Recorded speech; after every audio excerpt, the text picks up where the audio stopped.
Ashley here, creative director and founder of Digitally Grounded.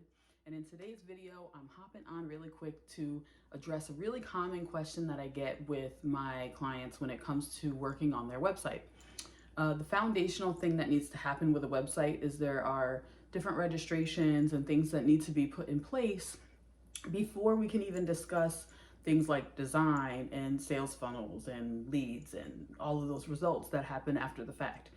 So I like to answer this question with every single client as an onboarding thing, but I figured I'd also share it with you all because it's something that's really important for you to know and understand when you're working with any client. Even if you don't work with us, it's still some things that you need to know so that you're informed when you're making your business decisions. Now, the way that I like to explain this is usually my clients are homeowners or have bought and sold houses, so they understand that process. And this is, you can directly map this process to what it's like to build a house. So for those of you who are familiar with the process, I'm just going to do a really high level illustration, and that's going to help you better understand what it takes to actually have a successful website online, but actually the foundation of it, like the meat and potatoes of what needs to happen before you even get to the design side of things. So let's say you want to build a house, right? You broke ground or you found a nice piece of land. It's perfect. It's, it's got everything that you want it to have. It's a perfect piece of land that's not been developed and it is now yours. So boom, you get your land. The first thing you need to do is have some sort of architect, or and you have to work with a construction team. You have to make sure that things are where they need to be so that when the architect is drawing the plans for your home, they know the terrain that they're walking into. They know that they need to make tweaks to the design and the framework, and maybe they need to build the foundation a certain way because of it's on a more sandy soil or a more rocky area. There are so many different moving parts that go into it. And the architect needs to know what they're getting themselves into. So they'll have, they'll survey the land, they'll create the plans. You look at the plans, oh my gosh, this is great, right? So then the construction team comes, they build up the house, framework, foundation, all that. And fast forward to now you have a house. It's got a foundation, it's got walls, it's got siding or brick or whatever you want, but the inside is bare. So the next step in the process is, all right, what colors are we gonna paint? What type of flooring are we gonna have? What sort of fixtures are gonna be in the kitchen? What kind of countertops? What fixtures are going to be in the bathroom? Is it going to be a stand-up shower? Are we going to have a tub and a shower set up, or is it going to be all in one? What are those things that need to happen to really begin to shuttle us through this process of having a frame or having bones to having, those other features that you wouldn't necessarily swap out, like a throw pillow, something like, the fixtures of, in your countertops and sinks and all that, right? So once you've got that set up and you say, okay, these are the floors, these are the fixtures, these are the cabinets, these are everything. The next step is they get all that built up. You go, you look at it. Oh my gosh, this is great. It's like a clean slate, and you're ready to get started with the decor, right? So that's the fun part for most of us, at least for me. So you say, okay, I'm gonna have this furniture here. I'm gonna have this TV. I'm gonna have this couch. I wanna have, maybe it's a sectional, maybe you want a chaise, maybe in your kitchen, you have your kitchen island and you wanna have, some different accessories and things hanging up for storage or for aesthetics or what have you. All the decor, the plants, all of those things are in that third step of the process where you get to choose the design. Are you a more modern? Are you eclectic? Are you got the boho style? Whatever it is, your style shines through when you're adding those finishing touches. And this includes things like those throw pillows. So when you look at that process, we're now going to map that to what it's like to have a foundation for your website. And so the first thing is having the land, having the address. Now, for all intents and purposes, having and owning land is more important than renting land. And from a digital standpoint, you're renting land when you think you don't need a website because you have a Facebook page. You're renting land when you think you have all these followers on social media, but you're not doing anything with them. You're not engaging with them. You don't even have their email addresses. You're not even sending them at least a monthly newsletter about what's going on in your business and how they can support you. Like, you're renting land. And as soon as somebody changes, as soon as the landlord sells the house and the next buyer wants you out, guess what? You're out. So don't rent the land, own the land. And the first step in owning the land is owning your space online. So owning that digital land. And that starts with your website, your domain registration, and your hosting.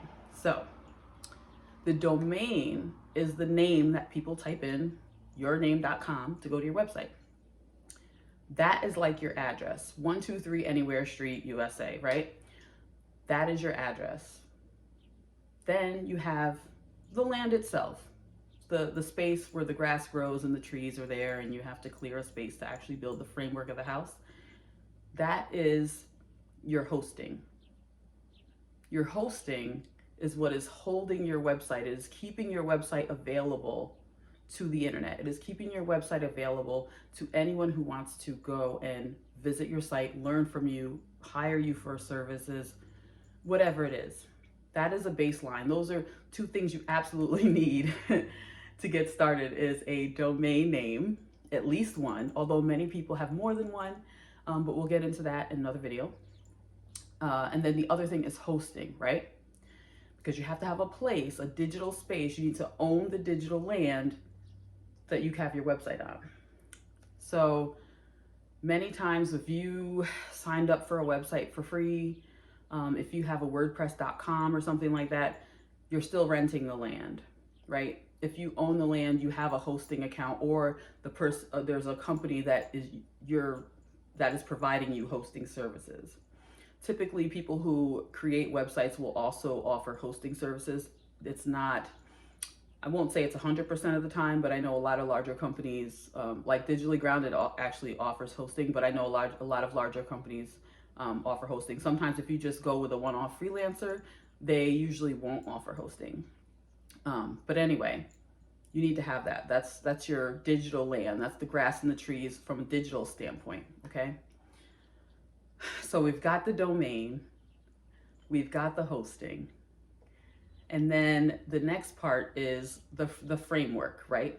The lumber that makes up the framing of each room and all of that. And you can choose a variety of frameworks. Our specialty is WordPress. We love WordPress because it's so easy to scale.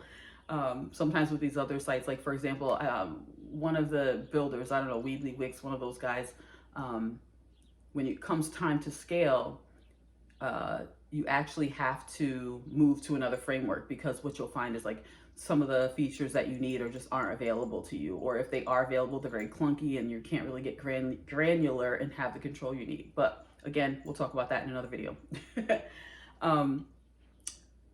WordPress is great for scalability.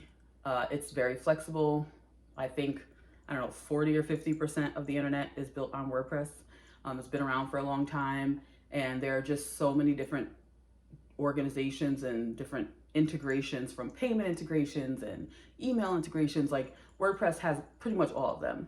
And that's why our specialty is WordPress websites. But anyway, if you work with Digitally Grounded, we're going to have your framework is probably going to be WordPress. Once you have that framework set up, the next thing is, remember we talked about the fixtures in the house, you know, making sure you have the right countertops that you want, the sink is the sink that you like, the bathroom fixtures, the stand-up shower, those sorts of things. That's when you start to get into the actual theme development. And I like to think of that as those pieces get clarified when I sit down and talk with a client and I'm thinking, okay, what are the goals that you need to accomplish? These are the tools that you're going to need to accomplish those goals. Let's add these features, let's add these functionalities that are going to help you automate those goals, or whatever it is. So that's the fixtures and all of that. And then the final part, which is, you know, the paint and the throw pillows and the plants and the plant pots and the decor and all the little knickknacks and all those things. Those are the little details that pull the whole thing together. And that's really design based and based on the brand, and, you know, not just making everything pretty, still making it functional, but making it on brand, so that, let's say you're doing things like running ad campaigns or something like that. You don't want to have send them somewhere that looks totally different and jarring from what you originally had for them, you know, in the ad or what have you. So everything needs to be congruent and on brand and professionally done, professionally designed. And because I have, you know, 13 plus years of experience doing this thing, you know, it's really important for me too to ensure that I'm putting stuff out there that's high quality design work. So that's the ending part of it. So to sum it all up, you have your domain registration, which renews yearly, and that is your address, your 123 Anywhere Street, Anytown, USA, right? That's your address. The land that your house is built on, your house being the website in this case, is hosted on your hosting platform. So for DG clients, we host our websites for you. There's a lot that we can do to support you, so you don't have to think about that with all the other millions of things that you're already thinking about when it comes to running your business and like wearing all the hats, right? So we offer that, but that is extremely important because you need to make sure you choose the right host and choose a host that's able to sustain you as you grow. So domain, hosting, and then finally your framework. So choosing the framework is extremely important. There are a myriad of options out there, a myriad of options. But when you're making your choice, just think about, you know, how long the framework's been in existence. How often are they doing code updates? How secure is the platform? How scalable is the platform? Because if you're in business, which all of my clients are, they are not just in business to have a pretty website. They're in business to make money, to increase revenues, and also to automate things in their business so that the business owner isn't doing a million things and then seeing no real results from those million things, right? So having the right framework is extremely important. And then also with that, the framework and the design and functionality that you need to attract the right person and be able to send them down the right path. So whether that's, you know, downloading something, getting on some sort of list, signing up for a coaching or consulting call or something like that, those things are extremely important. So making sure that you're mapping the path that the customer takes on the website is key. And design plays a big part in this because you want to keep things as simple as possible, because everybody here in business knows that confused minds don't buy, right? So if you have all this mumbo jumbo and all these calls to action and images and text and everything is just like, right? You're going to confuse your potential buyer, and confused minds don't buy. So we don't want to do that. Fun fact, about 20% of the content on your website is really what converts to sales. So it results about 80% of the sales that come through your website are like 20% of the content. So what I do is work through my clients with that as well. So again, you know, more than just design, we're doing the whole digital architecture of the framework and the functionality, and then we're making it look good, and then we're making it, you know, optimized so that you can accomplish the goals that you want to accomplish, right? Because we're not just here to have brochure websites, not in 2021, not in 2022, no, no, no. All right, so thank you so much for watching this video. I know it was kind of long, but I just think it was important to have that foundational information. If you have any other questions, feel free to reach out at Digitally Grounded. We're on LinkedIn, Facebook, Instagram. You can email me, ashley@digitallygrounded.co, or you can just head to our website and fill out the contact form, digitallygrounded.co. I'll talk to you in the next video. Bye.